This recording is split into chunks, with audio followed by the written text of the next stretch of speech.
Okay. All right. What's going on, Bethany and Kurt? How you guys doing? It's good to have you out on the show. Hey, Josh, thanks so much for having us. It's good to be here. Yes, thanks. Right. Well, I'm super stoked to just go ahead and dive into you guys' story, hearing a little bit about it and getting your email and getting to meet you, Bethany, at the Dealmaker Live conference. You're adding a ton of value. And so I was like, obviously she's got a little like experience under her belt or something. So, I've got to get her on the show. So I guess start us out with what got you two interested in investing in real estate? That's kind of a funny story. Um, because it was kind of a roundabout thing. Where we got married was a small town over in Eastern Washington, and we relocated to the other side of the state. And Kurt was struggling to find work in the field he already did. He was an industrial mechanic and this and that, and just struggling to find that. And so real estate investing kind of fell into him. He literally started as a groundskeeper on the property that we lived on by just hounding the maintenance guy. Hey, I can do what you're doing. Don't you need help? It was much cooler than that, actually. It was the only time in my life I've been on unemployment, and I was sitting in the hot tub every day. I would go down and sit in the hot tub, and I seen the maintenance guy just working his tail end off, and he'd always come by and ask me, "Hey, how you doing?" And we'd talk a little bit, and he goes, "You sound mechanically inclined." And he started.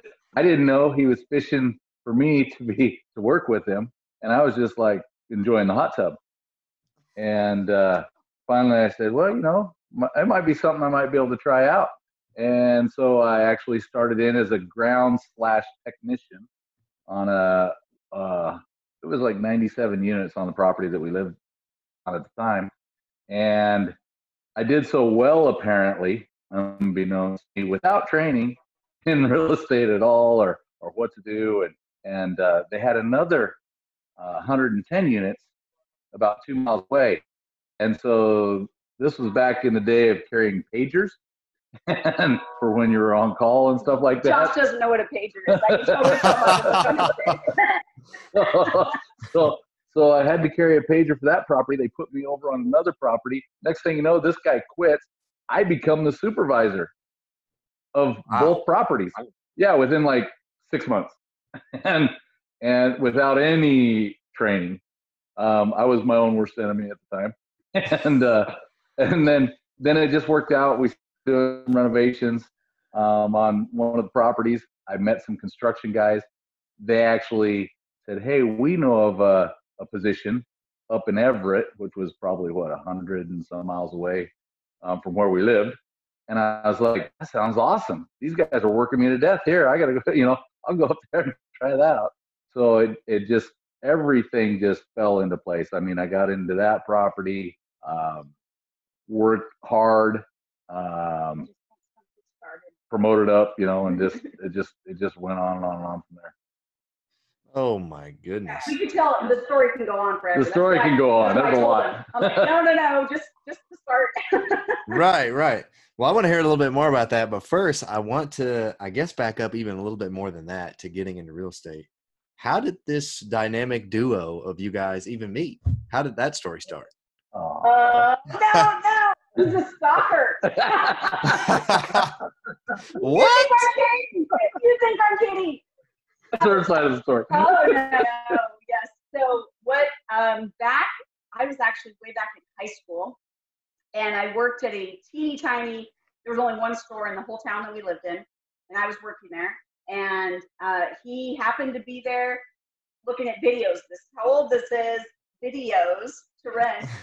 I make a comment in passing. I don't even look at him. See some cut-off shorts that he's wearing, that he laced up the sides, hot pink and black laces. I grew up in the 80s. Yeah. I get a comment, "Hey, cool shorts." That was it. That was all I said. Never looked at him, didn't know anything, just made comment in passing as I was walking to the register.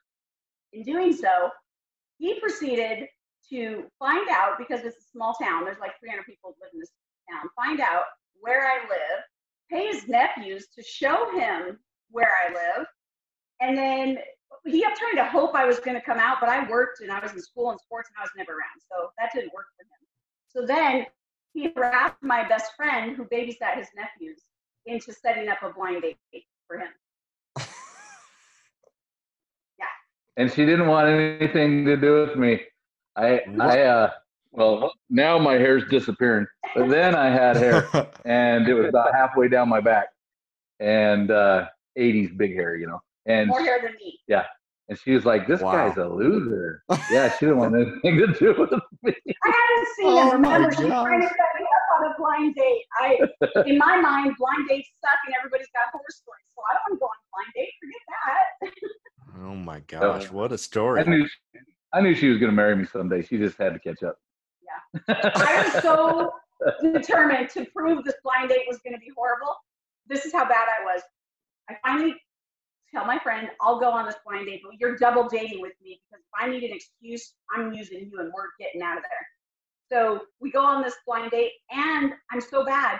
I make all of us stop at another friend's house who wanted to give me a birthday present, who just happened to be a guy that just happened to be interested in me at the same time. And I invited him to go with us on this date. Yeah. It was horrible. I wanted to punch him in the face. I didn't even know. I figured another date after that, there might be some promise there. Oh my, that is insane. Yeah, he got put through the ringer right from the gate. Oh my gosh. Okay, Yep. So now that we know how you guys met and a little bit about your backstory, now I want to dive back into this rags to riches story of how you go from a groundskeeper to, 25, 30 years later. Now you've got over like 5,000 doors. Tell us about that journey. Well, it definitely escalated. We don't have the 5,000 doors now. That was at one point along the journey. Right. It definitely escalated for him on the asset management side of it, where he continued to gain skills and more. But the whole time, he would come home at the end of the day, honey, we could run this property. Honey, these owners are idiots. We could do 110 times better job. How about we consider that as a retirement plan? So in the early stages, he's like, let's just buy our own property. We'll run it ourselves, and that's how we'll retire. But it wasn't like when we were young. That was the idea in his mind when we're 60s, 70s. That was his retirement plan. And then as he continued to escalate through the process and go further and further up to where he's at the top of a lot of these companies, and he's like, honey, these owners are still idiots. We could still do a better job. And some of them were very, very good, high-level, intelligent people that Kurt saw a lot more than the average, and recognized the skill set that I already had, because they'd actually asked input and whatnot. So with my background as well, then we would be able to converse with them at that level. And they're like, Bethany, Kurt, you guys should really team up. So of course that just in his mind solidified we need to get our own property, right? And go retire. Right. But I told him, I said, I don't know that that's a win-win. I'm pretty sure I'd kill you if I worked with you every day, 24/7, and there was never a break. I'm sure that's a setup for disaster. So it postponed it a lot longer, because in my mind, I couldn't see a way that we could work together all the time, 24/7, not having breaks, and then still deal with family life and everything else. I'd never seen a dynamic like that. I had no idea what that would look like, and I never saw anybody in the industry like that. So it took a lot of education on my part in figuring out what that would look like, so that, what's it been, 4 years now, something like that, when I had enough education in my mind that I posed it back to him of, remember that dream you once mentioned of doing it this way and doing it that way? And I said, could you consider a different dream? And so I mentioned to him, I said, we already know, we're already doing all of the exact same things.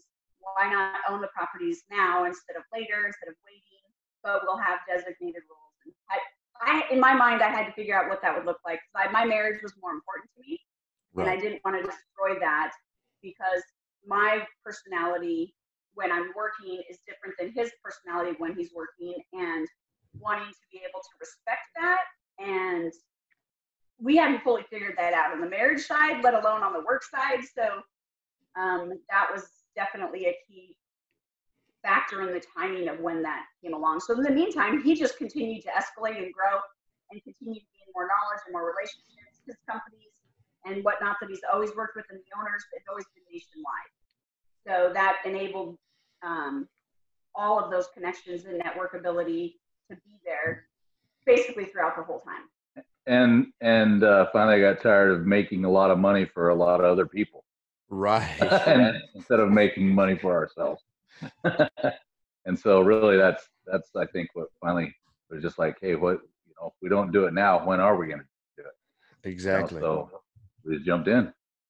I love that. So tell me a little bit more, I guess, about how you two work together in business, because my wife really doesn't know a whole lot about the business. She wants to, and she wants to get involved. She's still in corporate America doing her 9 to 5, but she's like, yeah, one day I feel like I could help. And I'm trying to just brainstorm every day, like, how could she help without needing tons and tons and tons of knowledge? Like, what can her skill set be that just helps? So I guess talk the listeners through, but then also talk me through, like, exactly how you guys are able to make that work. Well, that's a good question. I think that honestly Kurt could answer because he would be like your wife in that situation. Yeah. Really, I run the flip side, raising the project management, raising the capital, that side of it. And she's leaned more in on the multifamily, which is ironic because I've done multifamily for so many years, but I needed a break a little bit. So I'm learning. I've learned a little bit different skill set than what I did for so many years, but yet it still pertains. And so I had my challenge, and then I couldn't come in and roughshod, over her, so to speak, and say, no, you should do it this way, you should do it this way, you should do it this way. She's extremely smart. You've met her. she is extremely smart. She picks up on stuff really fast.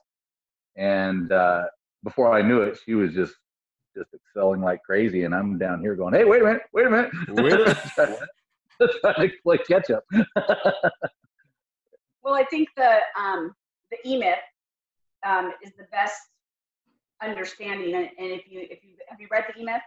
Yeah, I probably need to reread it, but I've read it before. So in the E-Myth, it's based on a triangle diagram or whatever. So the bottom level is the technician, the next one is the management level, then the top is the entrepreneur. So I have always been very entrepreneurial minded. I've owned my own businesses over 25 years. So starting the business, running the business, all of that aspects, that's always been me. But the technical side of things, like in the asset management side of it, that's definitely Kurt's wheelhouse, right?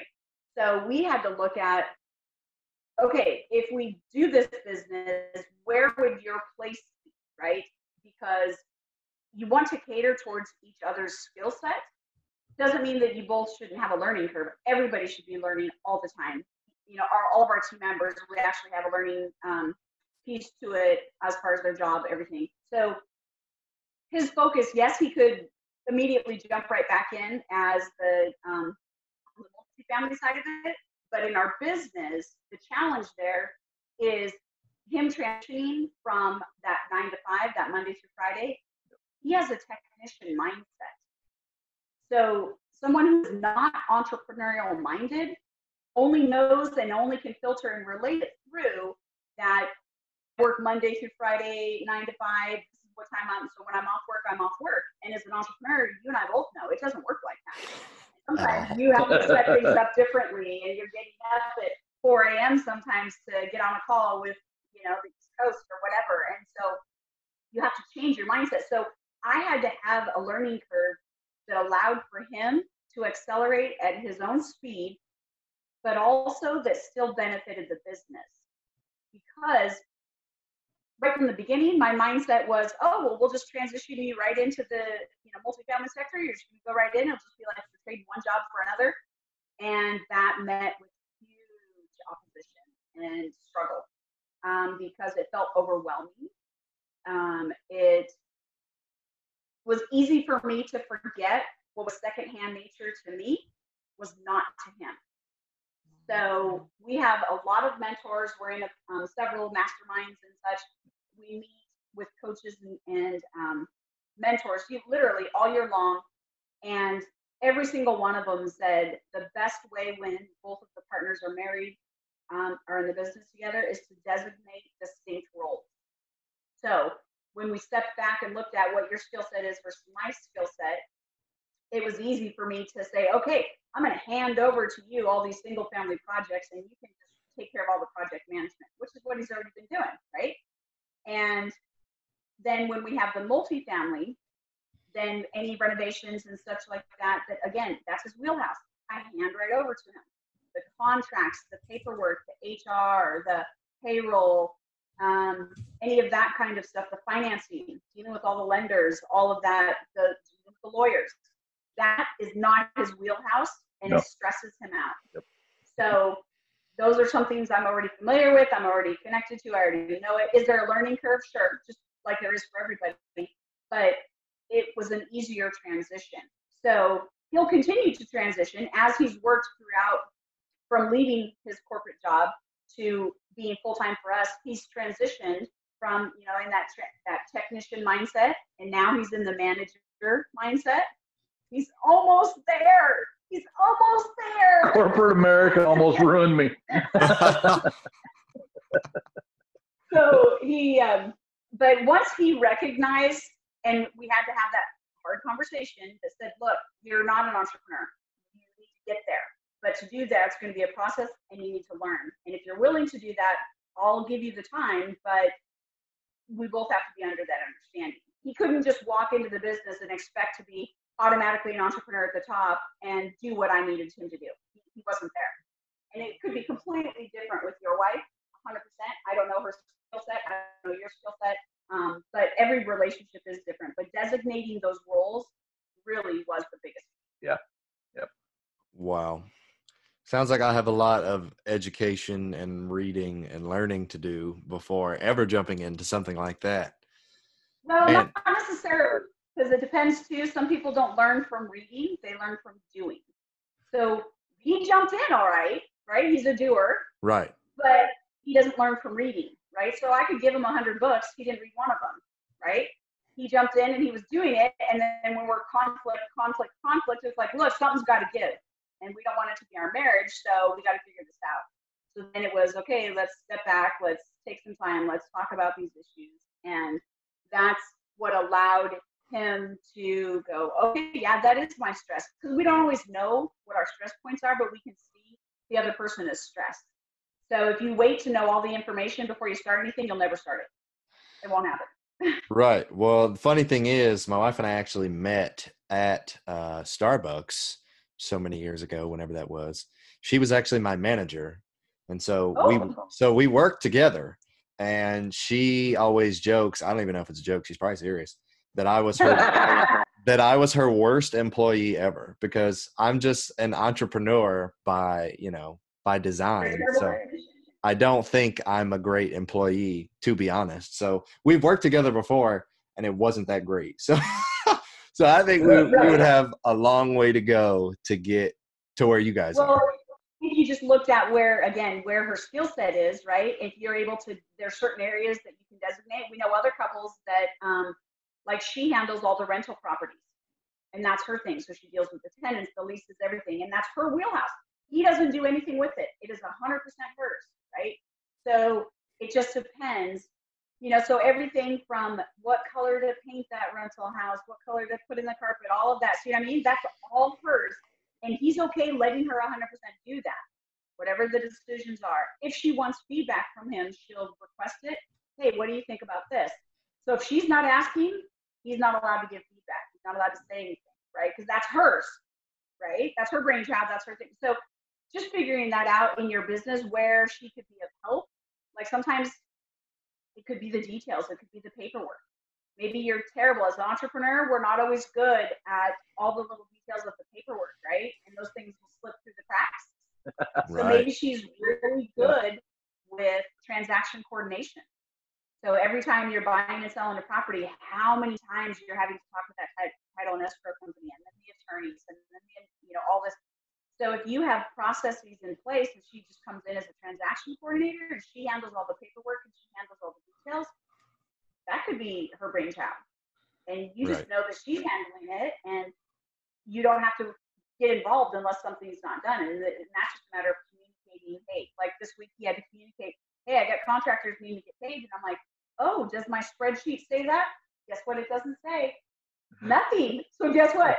Those contractors aren't getting paid. He's like, wait. And I said, right? Because my process is set up. He has to know to put it in our worksheet, who's getting paid, when, how much, all that kind of stuff. So by Friday, when checks and things are cut, I have to know long before Friday what I'm expecting to have to pay out and to who.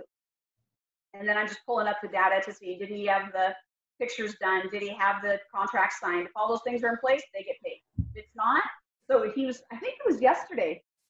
Paperwork. So yesterday was Tuesday, and he said, hey, you got to pay all these guys on Friday. And I said, oh, my worksheet's blank. I don't have to pay nobody. He's like, wait, I'm doing paperwork right now. Got to keep my guys happy. So it's just that system of communication, right? Right. Well, we should just end the podcast right here. That was great. No, I'm just kidding. Let's go back to where you guys are now, and like, I guess the level of experience that you guys have. So, okay, you decided we're going to get into multifamily investing. We're just going to give this thing a go. So from there to like 5,000 units, like, I guess, how did that happen? Well, the 5,000 actually was prior to us branching out. We literally just liquidated everything in Washington. We live in Washington State. For those of you, this is going to cause them as a shocker. They are not a landlord-friendly state. So we have been in the process. Washington has been moving towards rent control and all this other stuff, and we just saw the writing on the wall, and we're like, we're out. So we have literally been liquidating all of our rentals, except for our Airbnb, our short-term rentals here in Washington, but all of the long-term ones, and investing that elsewhere. So all of that, the 5,000 door renovation, that is all Kurt working at wasn't that over 15 different properties? 22 communities statewide. Yep. Yeah. I had over 100 people on my crew. Was this all at once? Oh yeah. 5,000 units at one time? Yeah, all of them renovated. We did it within about a 1.5-year span, and it was cooking. We were going like crazy. So I can see he has the skill set. He has the ability. Anybody that can do that can do far greater things than are even imaginable. Right? That's a lot of moving pieces. That's a lot of people. That's a lot of responsibility. And as long as you're organized and systemized, right? So that's why I'm reminding him, my system is this, then we can move along, right? Because as a technician, that's the challenge, right? You're so used to letting somebody else think for you. And as an entrepreneur, Josh, you and I both know, we want to do all the thinking. We don't want anybody else thinking for us.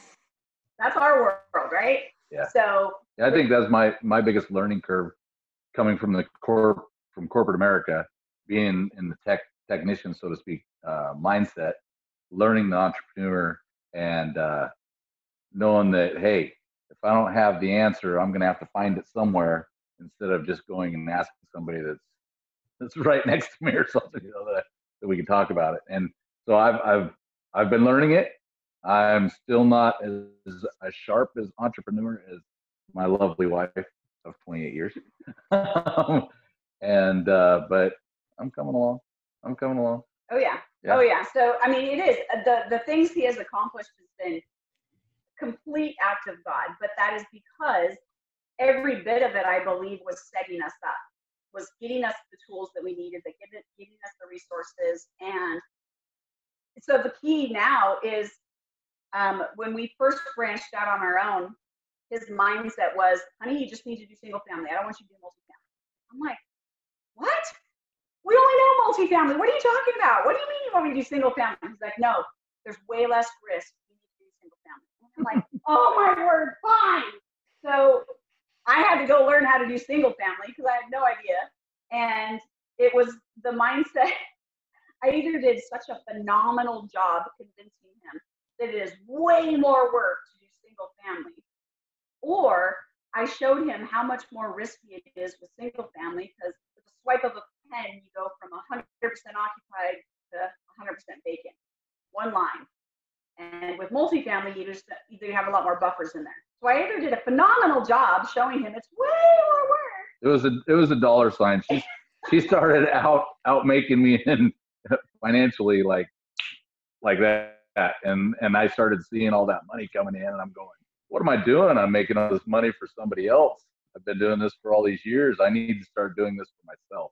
And so that's when I decided to jump in both feet and get her done.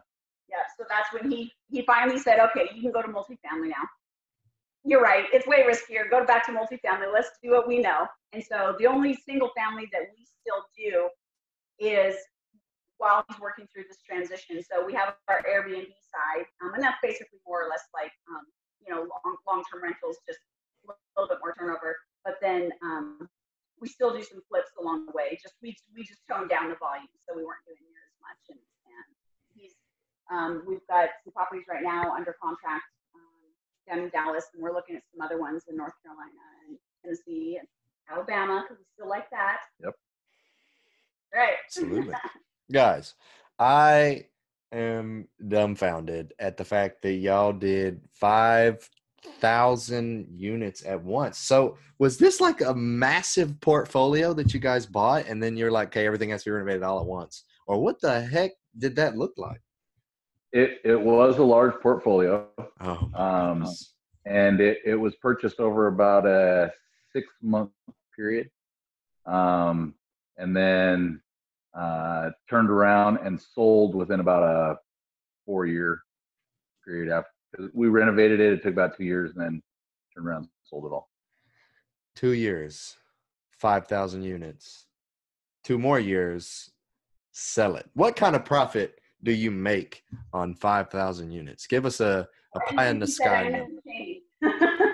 What? I was going to say that. Why do you think Kurt said I needed to stop making money for other people? Because he saw that number and what that looked like. Oh my word, I need to stop this now. You figure my capital budget alone on those projects, I mean, they were from 5 to 15 million on capital budgets alone. Right. Per project. So over 22 properties. It was quite a bit. That is phenomenal. But here, I see you just completely blown away here. And this I need to bring down to perspective. So here's the deal. When you transition from that into your own side of the business, right? Yes, you kind of have that corporate mentality of numbers are numbers, but in his situation where he's literally got millions of dollars in CapEx budget to draw from, 5 cents here or there isn't a big deal. $5 here or there isn't a big deal. If you go over budget, in his mind, it magically just gets taken care of by somebody else. We'll fix it somewhere else. So when we had to transition to our own projects, and these are our budgets, and these are, look, if you go over, it's coming out of our backside. There's no more money here. It doesn't just magically appear. That was the challenge. Recognizing I don't have $22 million to work with. If I'm off in my numbers in my due diligence process in any way, then, like the fire hydrants that you may or may not own. And he caught that on one of my deals, and I'm like, what are you talking about? He's like, let me tell you how much fire hydrants cost. And I'm like, wait, why does it matter? He's like, do you own these? Well, I don't know, so things like this, his experience is incredibly important, but 22 million down to a CapEx budget of maybe 200,000, there's a big difference there. So right. He has to sometimes recognize, I can't just willy-nilly spend. I've got to be more stringent about sticking to the budget that we made and that we worked out for that, because a lot of times owners come in and they make a budget and the maintenance is like, well, I did the turn like you told me to. Yeah, but you went over by $2,000, and they're looking at it like, so just pay it. They don't understand, right? So has been his journey along the way, is recognizing it looks like on the back end, because he's seeing the profit numbers, he's seeing all that. And he's like, well, just cut a little bit out of profit. It's like, this is our profit you're cutting into now. That is amazing, and I'm super stoked for you guys at the fact that you were able to do something like that. But transitioning a little bit now from real estate, I guess this is kind of still real estate, but you mentioned that you donated 10% to the local church or some kind of charity in every deal that you do. Tell us, what piqued that interest and kind of how that works. Sure. Well, so we're Christians, and we're very firm believers in tithing and providing not just for our own local church, but also for our community. So we've always had a hand in our local 501c3s and things of that nature. And in doing so, we knew we wanted our business to represent that same exact thing. So our mission statement is to create sustainable growth within each of the communities that we come across. And to create sustainable growth, it needs to go hand in hand with the community. For instance, I can't just go in and do one flip property, walk away, and never do anything else in that community, because my impact to that community is only going to be the tax that now is on the tax rolls, and that's it ends. So we recognized early on as well, I didn't set out, the business wasn't founded on that we need to just go make a ton of money. That was never our concept. Right. So our business was really founded on the vision that we believe God gave us, that to empower the men in my world and in my communities to get back control of their lives. Now that doesn't just mean money, that also means time. So what we saw is the time. The higher you went up in the corporate ladder, the less you were home more oftentimes. And contractors would be working and commuting 2 hours away to come back home, and they're exhausted. They can't be there for their kids. They can't be for that. So to do that, we also needed to be able to give them back their time. And we could do that by offering local jobs, and also recognizing part of that connection is our local pastor. And our pastors we're in several communities. So whichever community we're in, we always connect up with a local church in that area. And so we recognize most pastors don't have retirement accounts. The churches have nothing set up for it. They have no idea. And it's unfortunate, because then when the pastors do become old enough, a lot of times churches aren't paying into Social Security. So there's nothing for them to retire on. And so and the Bible tells us very clearly, we are to provide for them, not just our pastors, but the elderly in general. So what we did was we looked at, well, shoot, if we could do something different, what would it look like? And so we always take our tithe straight off out of all of our income. But above and beyond that, comes out first. We decided that all of our single family projects, we would be putting that offering towards our local pastors' retirements. And then in each of these other communities, teaching these pastors and their churches how to set up the same thing, and then the same thing. So profits from those communities stays in that community. And so we set it up through a couple different things, but one of the things that we try to do is a self-directed retirement account, so the pastors can direct that, because a lot of pastors and churches have conflicts with a mutual funds account because they feel like it's gambling. So we wanted to remove that stigma. And so we have a very good friend, Damian Lupo, that we work with at the EQRP. And he worked with us to help set up self-directed retirement accounts that the churches can handle, the trustee of the church being on that account. And then the pastors could still put their money, so they can invest in real estate. They could invest it in which we highly encourage. certain collectibles, Right. real estate. But there's other ways, other things that they can invest in, but it can be transparent. So there's accountability. So this way, it was kind of a no-brainer for us. It's like, look, the Lord really showed us this. Let's do this. But then on the flip side, with the multifamily part of it, that's a much bigger piece, right? 10% of $1 million is a whole lot different than a flip that you're making, 30K on or something. So on the multifamily side, we looked at it from that bigger perspective, and we're like, okay, Lord, how do you want us to handle this? And that one, it was very, very clear that a lot of the 501c3s that we support, for instance, Underground Railroad, Samaritan's Purse, different ones like this, they are constantly having to raise funds. They spend so much time having to raise funds that oftentimes they're not able to focus on the things they need to. So if we could provide a means where, look, once a year or once a quarter, you're getting a paycheck and you can count it on your budget as here this income is coming in, then that alleviates fundraising time, and that time can be put back into their organization. So we looked at each of our communities that we would go into, and we just write, it's a line item. We're literally writing that charity as, look, whatever we're looking at the GP side, we speak about it from that angle, and we look at our profit, and okay, so our 10% is coming straight off the top, and it's going to this charity, and they can count on it. Based on our performance, this is what roughly you can count on in your budget. This is when you can expect it to come in. Now they have the freedom to be able to go and grow what they want to do as a community organization, but not have to focus on that fundraising side. So Caleb Guillaumes and Guillaumes, I always say his name wrong, I'm sorry. And another gentleman had been working us and showing us another way that we could set it up. So that's basically what we do is set that aside so that every property, whether it's a single family or multifamily, benefits sustained growth, but it also is, it's not just a job at that moment. It's not just, it's a piece of the puzzle that is giving and will keep on giving. So it's building a legacy. Kind of like Carnegie with all the libraries he built. Where would we be without a library, right? You have to think bigger than that. So we believe God owns the cattle on 1,000 hills, and he just wants us to distribute the funds. So if he's bringing them in, we just got to redistribute them. So that's all that we've been trying to do. Yep. Wow.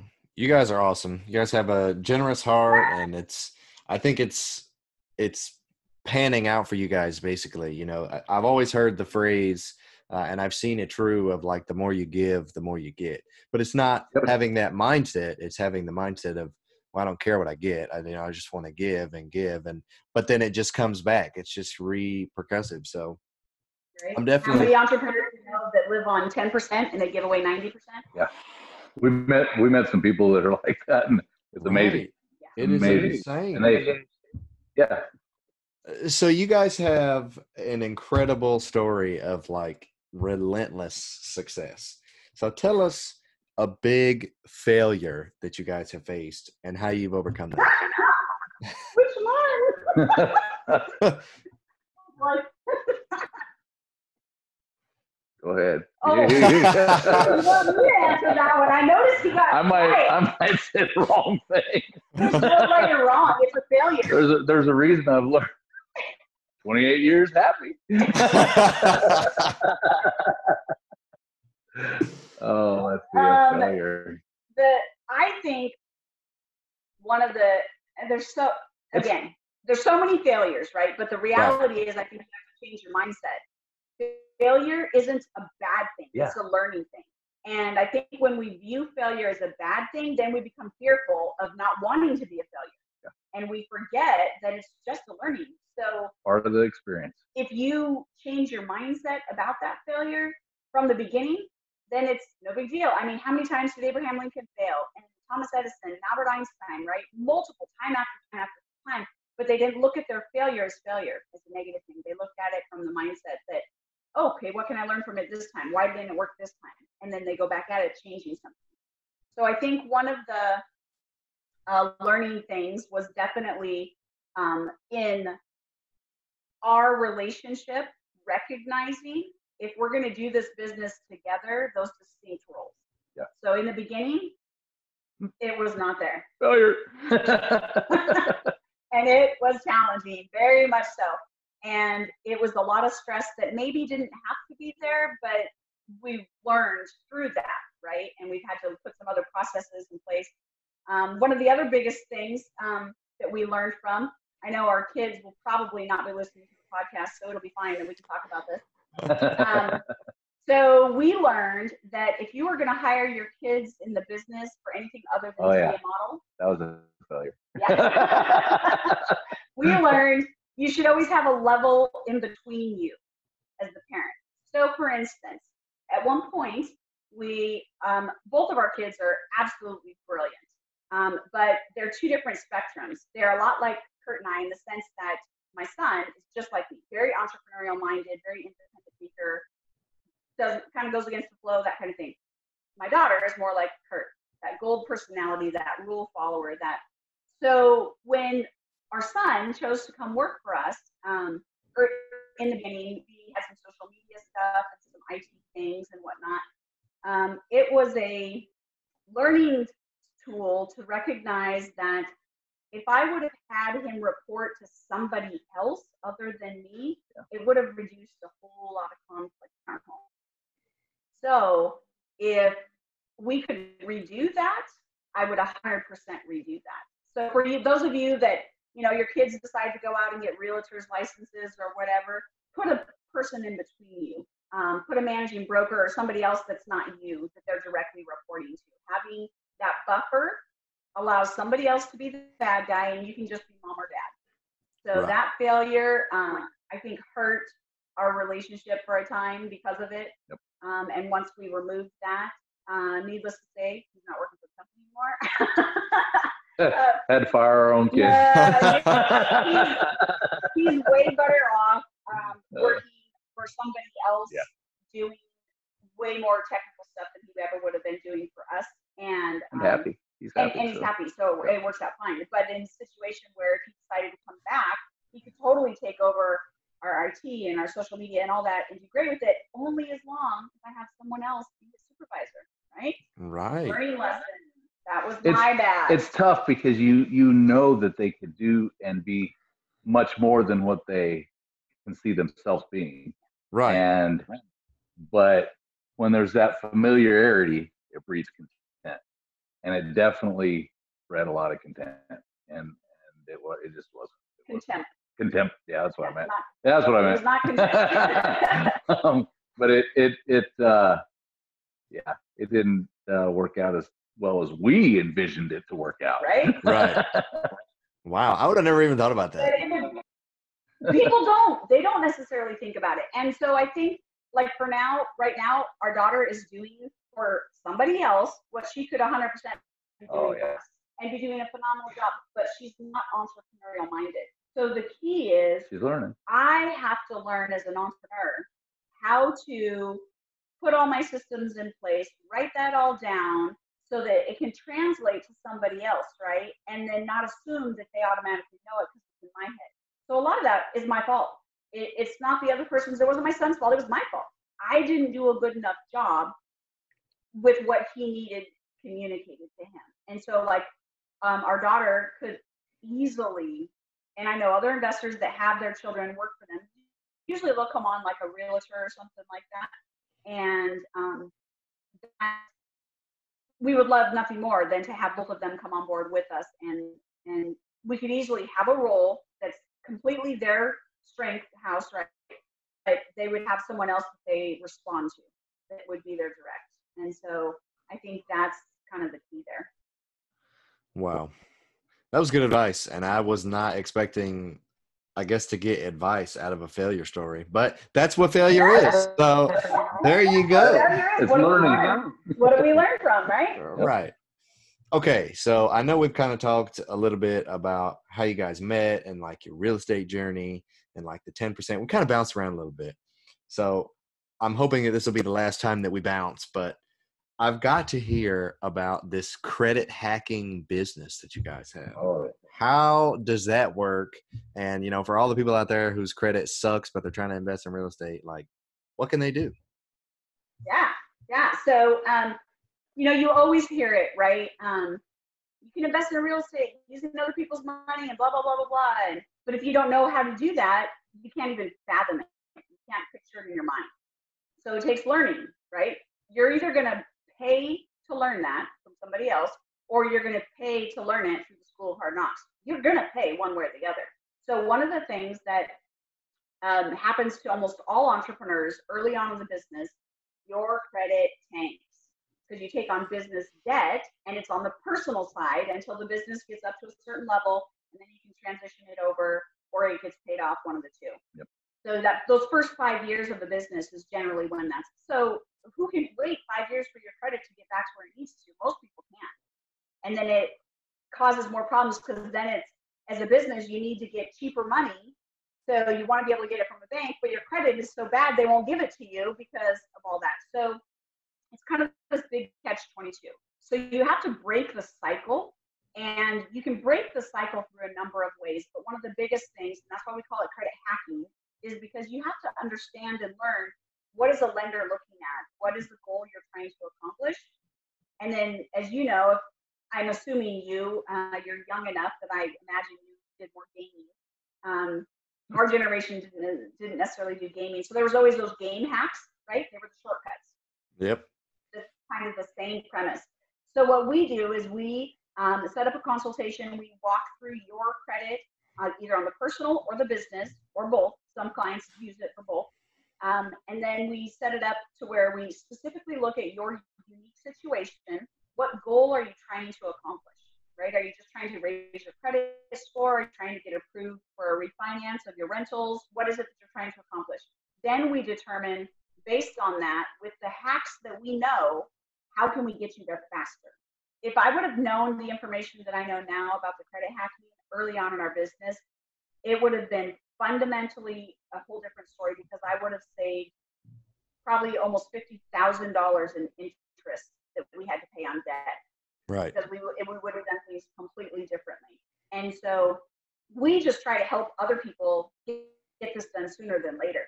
So we can help you raise your credit score. We can help. A lot of times they want personal guarantors and things like this. So a lot of times your personal credit report will have things inaccurately reporting on there, and that's hurting you. So sometimes it's getting things removed. Other times it's just transferring debt in different places and ways to make things show up on the right side, because business debt isn't supposed to show up on your personal.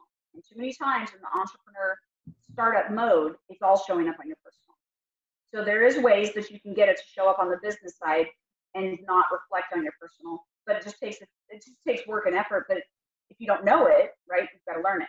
So that's where we set up the business, and people basically pay us to come in, evaluate their situation, take care of certain needs and aspects for them, and then launch it, whether it's the personal credit side or the business credit side, whichever it is. We also know and work with a lot of lenders as well. So we help people get approved, not just like for a home loan or things like that, but also fix and flips and things of that nature, because we have so many relationships. So we can help out in that area as well. Yeah, or people that we put into a lease option.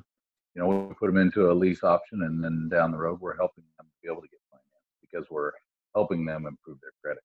Right. So we'll put them in a lease option, knowing where they need to be to get approved and what it will take. And then we basically set them up with our credit hacking program that they have to complete before then, because we know once they've done it, they'll qualify. Yep. What's the average increase in score points that you typically see when you do a credit hack? So far, I would say the average would probably be 75 points. Wow. Yeah, it's pretty significant. Mine was pretty phenomenal, actually. Yeah, his was really, you started out. Oh man, ours tanked down. I was like at 6. I think he might have been 650 or 680. Yeah, and then mine went up to 835. How quick? A couple months. Yeah. Oh my. Took a couple reporting periods, couple months. That's crazy. And that's exciting. So for anyone out there struggling with credit or with their business, they can just reach out to you. Yeah. That's right. Yeah, we can help them out. That's right. We can help out on both sides of it. Okay, so we talked about your biggest failure. Tell us what your biggest success is in this whole journey that you've been through in investing. I'm sitting next to her. That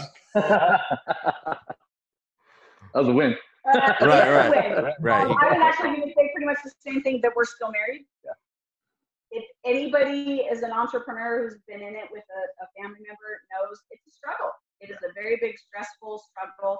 And if you're married, you know finances is always a big stressor.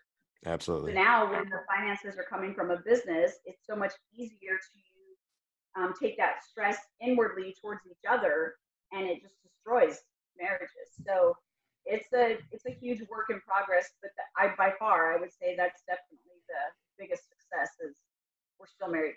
Yeah, money comes and goes, and so I don't really base my success even remotely on that.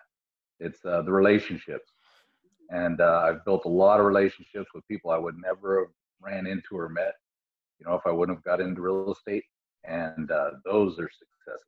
Those are successes, the longer term relationships, and obviously my number one is the relationship. I had to convince her to marry me. It took me a while. But see, I had a little bit of entrepreneur skills there. Work outside of that box. That's for sure. Right. You guys are so great. Such a great dynamic duo. I can't even think of another word for it. What's another word for we always joke, Wonder Twin Powers, activate. So you probably don't remember that because that's way old. Form of. Oh my goodness. Okay, now we're going to transition into the surprise segment, which is I've got this deck of cards here. It's from a company called Pod Decks, and basically they have little questions on the back of them. So it's just like a regular deck of cards with some questions. So you guys are going to pick two, and then I'm going to ask you these questions. So you're basically just going to tell me when to stop. Can you see it? Stop. Okay. Stop. What do you guys think? You excited? You ready? Yeah. I'm all about surprises. I love surprises. Kurt, I'm not a surprise guy. Surprises. Right now, I'm just shaking him. Okay. All right. I'll ask one question to one person. Who wants to go first? Bethany, you want to go first? Sure. What is your most unusual talent? That's tough because I don't necessarily know that I would classify it as unusual. No, okay. I take that back. I think I know which one would be the most unusual. So we laugh and joke in my family that I have a magnetic personality. But there's truth to this. Every human being has a certain level of magnetism that's why the earth has a magnetic core, blah, blah, blah. That's scientifically founded. So what we have actually found out in my family, myself and my grandfather have a unique talent that nobody else possesses. And that is that we are kind of like superconductors when it comes to electricity. So we are kind of like walking electromagnets, so to speak. So what I can literally take my finger and run it over an Etch-a-Sketch with just my finger. I can actually make it work with just my finger. I can arc electricity 18 inches. I can that's her superpower. I can touch a hotel card and demagnetize it in seconds. Happens all the time. We go places and I'm always having to go get a new card for it. I have a oh my EMP goodness. cell phone cover. So so that is my very unusual talent that most people don't know about it, but I have to be conscientious. I will shock people unintentionally. That's what she says. Yes. So technical difficulties in the computer world, they're very valid and real for me. I have to wear a grounding pad when I'm sitting at my computer because I've tried so many computers, so many phones, literally ask my family, they're so tired of replacing electronics. So I have a grounding pad I use, the whole works. Oh, we got the sheets on our bed have grounding wire running off of them. That's serious. I didn't even know they made that stuff. I can have so much electricity come through me. I'm vibrating, physically vibrating. I actually had to have a nerve test done, and it records on the nerve test. The doctor he was absolutely shocked. I tried telling him, he wouldn't believe me, and we had to test it. I test on the ohm reader. That's crazy. Yep. Kurt, have you ever been sleeping and you just got shocked, just electrocuted? Sleep. I sleep pretty hard. It's possible. Oh my goodness. Not that I'm aware of, though. No. That So I is can't like, wear a watch. Yeah, she can't wear a watch. She can't. When we first met, I bought her a couple different watches, and she killed them right away. I'll crack a crystal, physically just crack it just by wearing oh it. my god, this is literally a Very superpower. unusual. Have you guys ever heard? It is. It's kind of like a Magneto. Have you guys ever heard of that TV show called like I think it's like Superhumans or something like that on Netflix? Yeah. I know what you're talking about. Yep. Bethany, you need to be on that show got for like shooting electricity out. Well, I gotta hone my superpower Electra. still. I'm still trying to work it all out. We've definitely figured out the problems it causes, but now we have to be able to control it, right? To be able to do exactly what I need to. So get this. When she's starting to feel like she's got too much electricity going on, through her body, she'll go outside and she'll stick her feet in the dirt, and it grounds her, and it takes it away. Weirdest thing. I'm afraid to swim in our swimming pool with her. Needless to say, when there's electrical lightning storms going on outside, it is best to not be anywhere near me, and I pretty much try to take cover. My goodness. So you've never been like electrocuted though, have you? Actually, I have. Oh, well, is that how you got your superpower? Well, no, I actually had my superpower long before that. I was actually born with it. We just didn't know the problems it caused until as I grew, it kind of got worse and worse and worse. And then now technology, there's so much more electricity. When I was growing up, we didn't have necessarily as much of it around us. So as I grew and got older, it just became more and more of a thing. So I had to be very aware of it. I was not even slightly expecting that to be your You said response. unusual. Come on, what do you expect? Unusual. That is amazing. Oh my goodness. Well, so if we shake hands, Josh, when we shake hands, I'm a hugger, but when we shake hands, if you get shocked, don't say you weren't warned. I'm just saying. Oh my goodness. I need to be wearing a grounding wire. Yeah. We actually have to wear those because I'm an aircraft technician by like my day job, and we have like, hydroelectric stuff and like super electromagnetic things, and you have to take like special care. You have to wear like a wrist thing that like grounds you before you take the box out. I need to wear that. Yeah. Yep. Oh my goodness. Okay. Well, so they do. Yeah. So it is something that we're aware of for that reason. So. That is crazy. Oh, mine's really easy. All right, Kurt. Okay. Are you ready? I don't know. What is the dumbest way you've been injured? The dumb. Okay. I fell up a stairs. I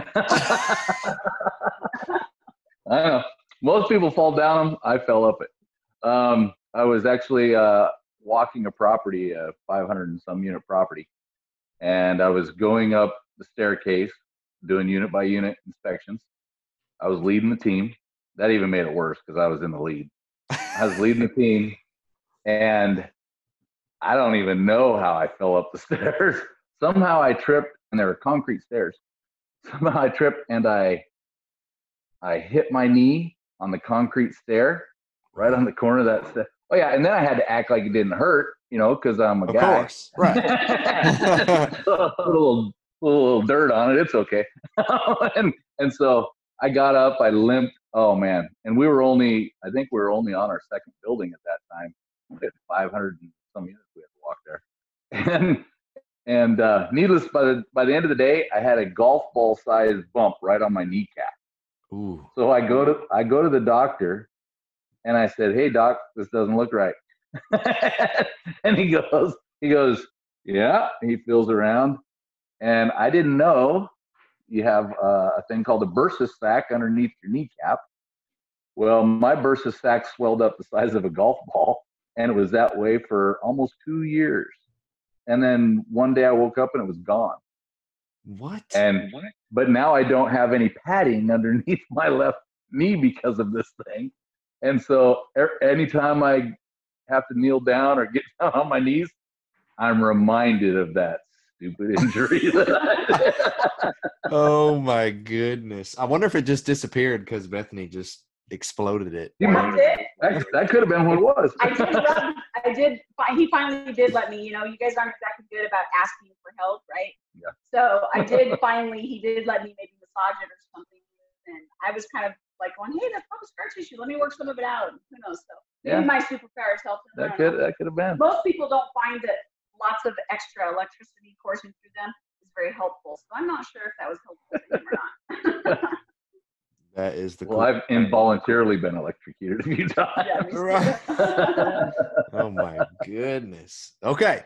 Now we're good. This is the last transition we're doing, I promise. Into the last segment of the show called the Core Four.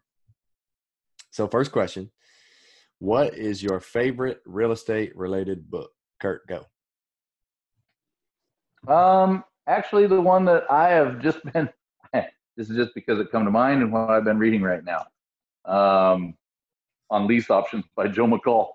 But I really like Rich Dad, Poor Dad. But I read that so long ago that I need to really read it again. But I've been a second time around in reading Joe McCall's little booklet on how he does lease options, because it just blows my mind how easily he does them. So that's what I got right now. Super cool. Okay. Bethany, what do you think your unique skill is that helps you become successful? I don't necessarily know that it's per se unique. I think some people are more than others. I would probably say tenacity.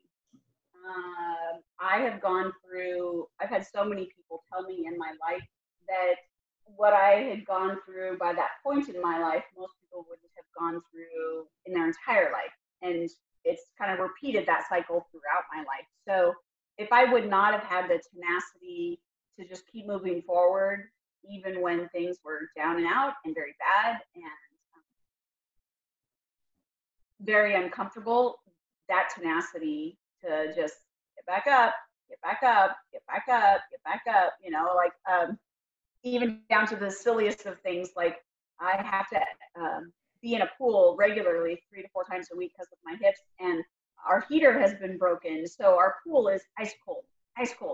So even this morning, because I'm standing over this pool knowing it's going to be like 48 degrees, but I still got to get in that pool, right?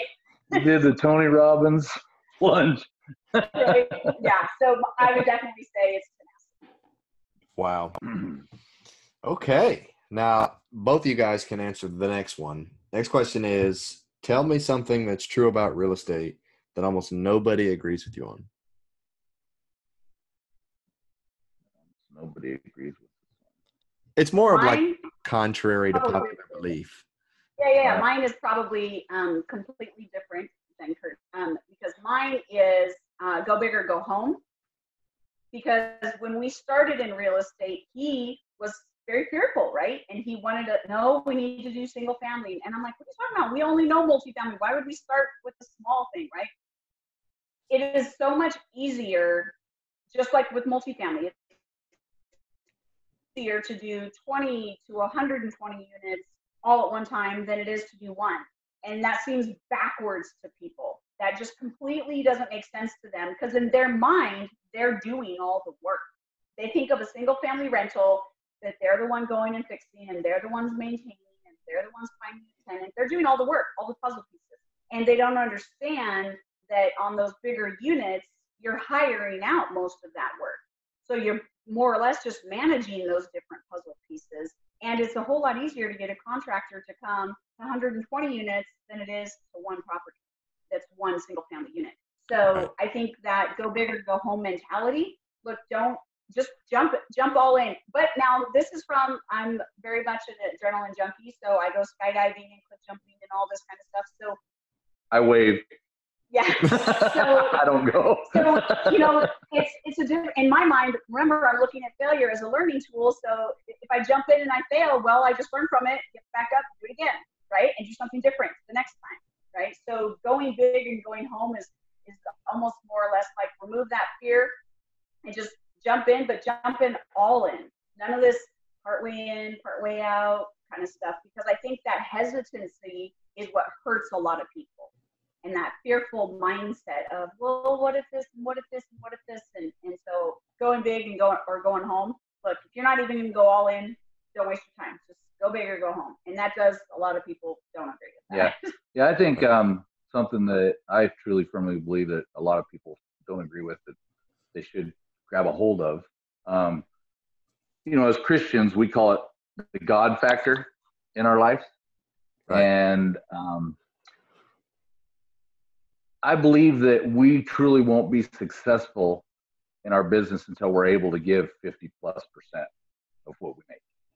And I think that's something that people just can't grab a hold of. What? You're giving away all your hard-earned money, and what about your kids down the road, and what about their kids, and how about building a legacy? I believe the success comes from giving more, and the more I give, the more I'm going to get in return. Although I don't give for that reason, but it tends to happen like that. Well, you cannot give God. You cannot give God, yeah. And so when He's the ultimate provider, and we're recognizing that. Yep. And I think the reason most people can't fathom that is because when you're living paycheck to paycheck, and we've been there, we know what that's like. Oh, yeah. How many times, and it can happen tomorrow. It can happen. It's kind of a finances come and go. The Bible says that riches, they grow wings. It's just what it is. So when you're living paycheck to paycheck, you can't fathom how you could possibly give away 50% of it and still be able to survive and live. Right. So when you recognize that that the money isn't a product or isn't necessarily yours to keep, but yours to just simply redistribute, I think that definitely goes against, because just like how he said, people always say, you're giving away 50% of your hard-earned money, your hard-earned, right? Yeah. They're not recognizing the way we look at it is, look, it was God's money. He just distributed it to us. He blessed us with this opportunity. We just get to be stewards of it. Yeah, so we're just passing that along. And I think that's definitely. Yep. Yeah, I 100% agree with that. I actually literally had a conversation just today with a buddy at work that was asking me about just like the whole idea of like tithing kind of thing. He's like, so you give 10% to the church? He was like, don't you think it's just a big business and they're just scamming you? I'm like, who cares? Even if they are scamming me, right. I did my part of giving the 10%. And he was like, yeah, but that's 10% of like you guys literally just said, your hard-earned money. It's like, it was never mine to begin with, so I don't miss it. Yep. Right. Love it. Well, and it's just like what back in the day when they were in school, they actually used to teach money matters when we were in school. They don't do that anymore, but back in the day, they used to teach, always set aside your savings. They called it savings because they couldn't say tithe, right? But they said, set aside your savings. As soon as you get a paycheck, pull out your savings first so you never miss it, right? It's kind of that same premise. If you always already determine in your mind, I'm going to do this, learn how to live off the rest, right? You just change your spending habits. You change, you don't live in that, 10,000 square foot mansion, right? You change what you do and how you're distributing what you actually have left. We've had times in our life to where we had a lot of bills, and you look at the money that we had coming in, it's like there's no way we're going to be able to pay these bills. We did our 10% first, and the bills worked out. We had the money somehow. And I mean, my math is not God's math, for sure. Right. You ain't never lie. We had on this fourplex that we did, we had like, it was $2,000 or $2,100 was the mortgage. And we didn't have any tenants for the first like year and like 3 months because renovations took so much longer than we thought. And we didn't have any reserves past 6 months to continue to pay. And so if you looked at the numbers, like our income, zero possibility that we were going to be able to pay the mortgage and all our other bills. Every month we were able to pay it with giving away 10%. Yep. So we were like, it's just a God thing. Yep. It couldn't have been us. Is. Yep, the God factor. Right. Okay, last question. What one piece of advice would you give to our listeners wanting to succeed in real estate investing?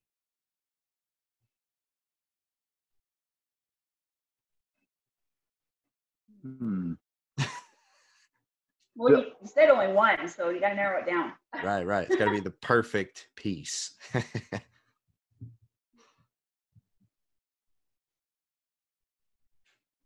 tackling your fears. Just take on your fears right away. Get them out of the way. Get them out of the way, because there's all kinds of fears that come up, especially when you're dealing with money and not understanding good debt, bad debt. Right. Dave Ramsey was someone that we got involved with and trying to get out of debt and doing all that. And then when we really started doing our own business, and Bethany had a hold of the good debt, bad debt before I understood it. And I was like, no, we can't get further in debt. We're almost out of debt. What are we doing? Just facing those fears. You got to get those fears out of the way, or they'll carry on like a crutch. I love that. That's what I would say. Yep. Yeah, definitely. I think along that same premise, if you recognize that you're going to get an education one way or the other, the question is, how do you want to get it? You can pay for an education, right? Like you and I met, Josh, at the Dealmaker Live, right? We paid to go and get that education. So we got a ton of value out of that education. But when I jump in and do something, I'm going to get a different level of education. So if I was smart and I applied the information that I got, like in this case from that one conference, and I apply that, so does that mean I'm going to make no mistakes? No. So I think you need to recognize failure is a fact of life.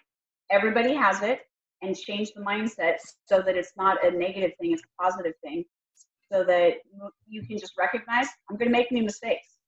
I just don't want to make the same ones that I learned from somebody else, because I'm going to make new ones. So putting that into practice, I think, helps a ton. Absolutely.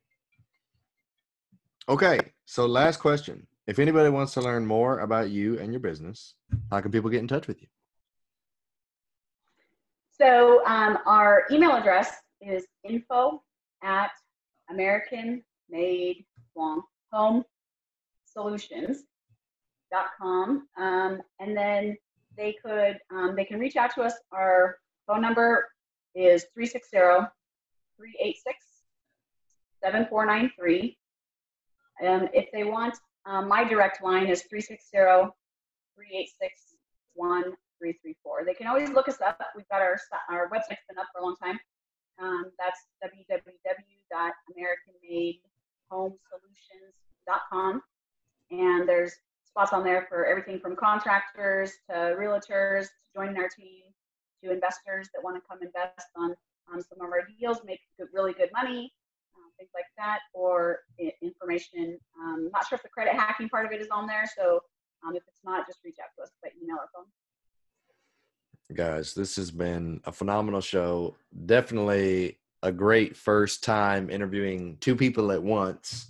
The dynamic power couple that is the Finches, killing it out there. Are you guys living in Washington right now? Yes. Here we are. For a little while longer. Yeah. Okay, so you're in Washington and you're investing out of state and you liquidated out of Washington. Okay. Well, that I guess is all that we have. Super cool to learn that, Bethany, you have a superpower, and that you came from literally rags to riches through hard work, dedication, and the will to succeed, and giving. Giving has been Great. Yep. Grace of God. God's grace. right. All right. Well, this has been phenomenal. And for anyone out there interested in anything that they said, definitely go check them out. And we'll talk to you guys later.